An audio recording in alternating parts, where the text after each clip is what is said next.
So these are the main steps that you need to take to create a realistic drawing, or at least this is the step I take. And sometimes I can skip a step as I see fit because of I actually want to get a particular area in a drawing. If I feel that a step is not necessary, I'll skip it. Let's take this jaw and cheek for example. I follow step 1.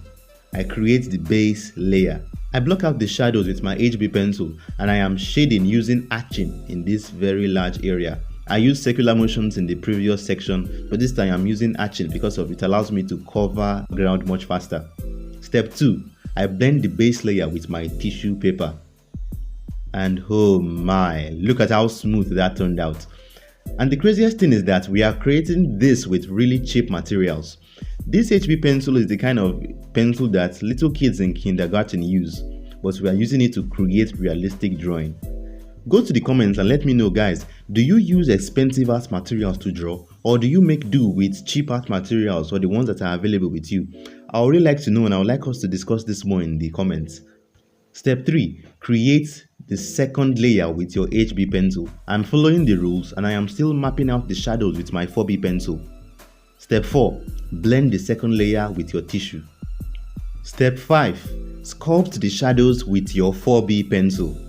Now, I skipped this section and instead I went straight to step 6. Create darker shadows with your brush. So you don't have to follow the set rules. Instead, tweak it to fit your preference. And what is it they always say?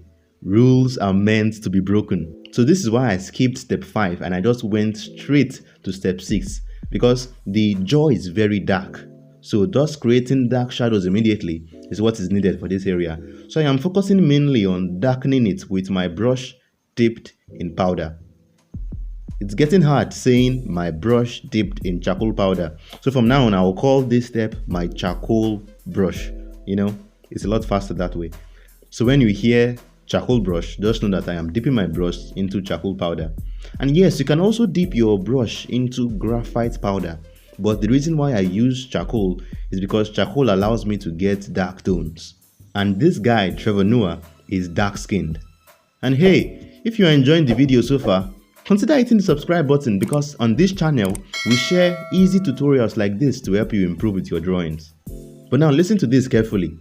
When it comes to large areas, rather than use my charcoal brush to blend, what I use is a piece of foam I cut out of a mattress. Simply dip this foam or sponge, as you may know it, into the powder and blend with it.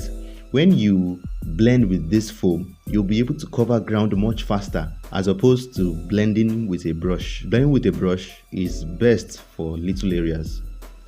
So I continue tweaking and darkening as is needed. And if I see that an area needs to be darkened, I simply use my charcoal brush to make it darker.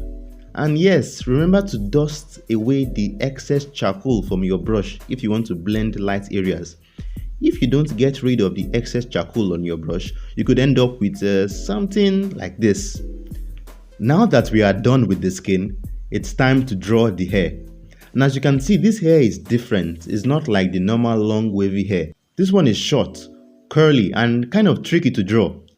Do this. Click the video on the screen now to find out the easy way I drew this hair. Watch that and I'll see you there.